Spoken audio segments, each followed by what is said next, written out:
저는 운동선수들에게 관심이 많습니다. 그런데 제가 잘 보니까 어떤 종목이든 그 분야에서 탁월한 몇몇 선수들을 보니까요. 어린 선수들을 길러내는 것에 나중에 성공하고 나서 투자를 하더라고요. 자신의 재산을 쏟아부어서 유소년 선수들을 기르고 어린 선수들에게 상을 주는 것입니다. 참 지혜롭구나라는 생각을 했습니다.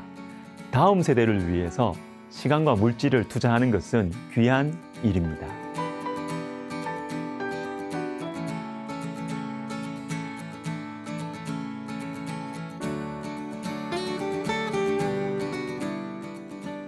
두 가지를 생각해 보겠습니다. 첫 번째, 예수님께서 제자들을 위해서 따로 시간을 마련하셨다는 것입니다.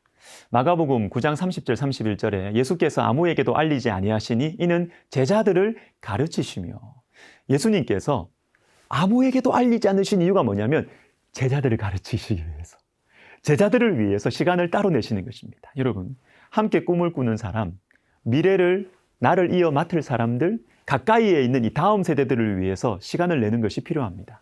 예수님께서 많은 사람들을 위해서 말씀을 가르치시고 기적을 행하신 것 맞습니다. 그러나 제자들, 가까이에 있는 세대를 위한 시간도 예수님은 떼어 놓으셨어요. 그런데 여러분, 일이 많아지고 역할과 위치가 중요할수록 다음 세대를 위해서 시간을 잘 내지 않습니다. 실제로 시간도 없고요. 당장 내 일이 급한데 무슨 다음 세대입니까? 그러나 예수님은 제자들을 위해서 시간을 내시는 것입니다. 로버트 클린턴이라는 리더십의 전문가가 리더십이 6단계로 성장한다고 말했습니다. 그런데 그 6단계 중에 제일 마지막 단계가 무엇이냐 하면 축하 단계라는 이름을 지었어요. 축하 단계가 있다, 마지막. 오랫동안 리더의 역할을 훌륭하게 수행한 사람들이 누릴 수 있는 복된 시간, 자기가 축하를 받는다는 것이죠. 하나님께서 자신을 통해 이루신 일, 그리고 자기 안에 참 이렇게 많이 일어난 이 변화들을 축하하면서 인생의 마지막 시기를 보내는 것입니다. 그런데 여러분, 이 시기는 단순히 그냥 축하하고 감사하고 존경받고 여기서 그치는 것이 아니라 이 세대, 이 시기에는 리더십 마지막 단계에 탁월한 리더들은 다음 세대를 가르친다고 해요. 그래서 위대한 리더들은 말년에 교육계에 몸을 담는 경우가 많다고 합니다. 제게도 제가 오랫동안 돌봄을 받았던 스승들이 계십니다. 그 중에 한 분 소개해드리고 싶은데, 초등학교 6학년 때 제 담임 선생님과 남편이신 목사님이시네요. 두 분입니다. 부부신데 참 제가 아무것도 아닌데요. 어린 시절부터 저를 위해서 시간을 내주셨습니다. 저는 대학을 한번 떨어졌습니다. 재수를 했는데 그 재수 생활할 때 제 생일 때 공부하느라 제가 답답할 거라고 생각하셔서 등산도 같이 해주셨어요. 그리고 목회하시느라 많이 바쁘셨을 때에도 제가 고향에 가서 연락을 드리면 언제든지 저를 만나주셨고 좋은 식당에 데리고 가주셨습니다. 제 이야기를 진지하게 들어주셨고 저의 미래를 함께 염려해 주셨습니다. 주님께서 베풀어 주신 귀한 만남의 축복입니다. 자, 한 가지 더 보겠습니다. 본질을 가르치고 본질을 피하지 말아야 한다는 것입니다.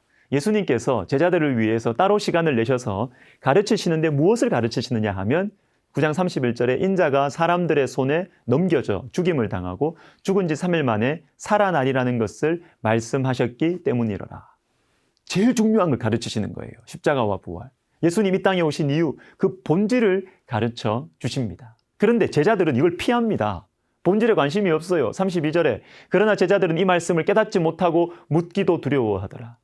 이 당시에 예수님은 인기가 대단했습니다. 그 능력과 지혜로 승승장구하고 계셨습니다. 그런데 고난과 십자가와 부활, 제자들에게는 이게 와닿지가 않아요. 예수님은 지금 잘 나가고 있는데 고난, 십자가, 부활 듣기도 싫고 알기도 싫습니다. 그러나 여러분, 보이지 않는다고 피한다고 없어집니까? 그렇지 않죠. 십자가와 부활은 예수님이 반드시 가셔야 하는 길이고 우리도 이 길을 따라가야 합니다. 피한다고 없어지는 것이 아니에요. 여러분, 우리가 다른 사람들을 이렇게 가르치다 보면 본질을 피하는 경우가 있습니다. 본질을 피하는 경우. 서로가 불편해요, 서로가. 가르치는 사람도 불편한 얘기 하기 싫고 배우는 사람도 불편한 얘기 듣기 싫고. 예를 들어서 어떤 사람이 습관적인 죄를 짓고 있습니다. 하나님과의 관계에 있어서 이 죄가 큰 걸림돌이었어요. 그런데 가르치는 사람이, 저 같은 목회자가 이것을 직접적으로 이 사람에게 말을 하면 관계가 틀어질 것 같은 거예요. 그래서 말 안 해요. 그러나 정말로 그 영혼을 사랑한다면 말을 해줘야죠. 주님께서 사랑하는 마음을 나에게 먼저 달라고 우리가 기도하고 난 다음에 온유와 겸손함으로 그 영혼에게 본질을 가르쳐 주어야 하는 것입니다. 그리고 우리 자신에게 그런 면이 있을 수 있잖아요. 그러면 누군가가 나에게 이 본질을 딱 건드릴 때 피하지 말고 들어야 되는 것입니다. 화내지 말고 핑계대지 말고 들어야 한다라는 것이죠. 오늘 제자들은 십자가와 부활을 듣기 싫어하고 그 대신 누가 크냐? 뭡니까? 눈에 보이는 지금 당장 나에게 필요한 것에 집중합니다. 여러분, 누가 크냐와 십자가와 부활, 이거는 중요성을 비교할 수가 없죠. 물론 우리도 압니다. 십자가와 부활이 중요한지. 그런데 남의 문제에 대해서만 이 십자가와 부활을 이야기하지 내 문제, 내 인생에 대해서는 누가 크냐에 더 민감하게 반응하는 것이 인간이에요. 저와 여러분이. 나의 영원한 운명을 결정짓는 십자가와 부활보다 내 눈앞에 있는 경쟁 상대가 더 중요해요. 더 아프고 더 힘들다라는 것입니다. 러시아의 대문호인 도스토예프스키의 카르마조프의 형제들이라는 소설에 이런 말이 나옵니다. 만일 어떤 기회에 갑자기 그럴 필요가 생긴다면 실제로 인류를 위해 십자가에 못 박힐 수 있을 것 같은 마음이지만 그런 마음이 든다는 거예요. 그런데 그 어떤 사람과도 단 이틀도 한 방에서 같이 지낼 수 없다. 여러분, 이게 인간입니다. 인류를 위한 희생, 사랑, 정의, 이런 말은 쉽게 할 수 있어요, 여러분. 그러나 그런 말을 해도 내 눈앞에 있는 불편함을 견딜 수 없어 하는 존재가 저와 여러분입니다. 말로는 하나님의 영광, 비전, 이것이 중요한 것처럼 이야기하지만 정작 삶 속에 들어오면 누가 크냐, 누가 더 잘났냐, 이것에 대해서 더 예민하게 반응하는 것이죠. 그러나 사랑하는 여러분, 주님께서 말씀하십니다. 본질을 피하지 말라. 누가 크냐라는 이 논쟁 속에 숨지 말라고 말씀하십니다. 잘 안 되어도 주님의 말씀을 붙들고 우리 오늘 하루를 살아가십시다. 나를 힘들게 하는 사람들, 불편한 일들이 물론 있어요. 그렇지만 그때 주님께서 무엇을 원하실까?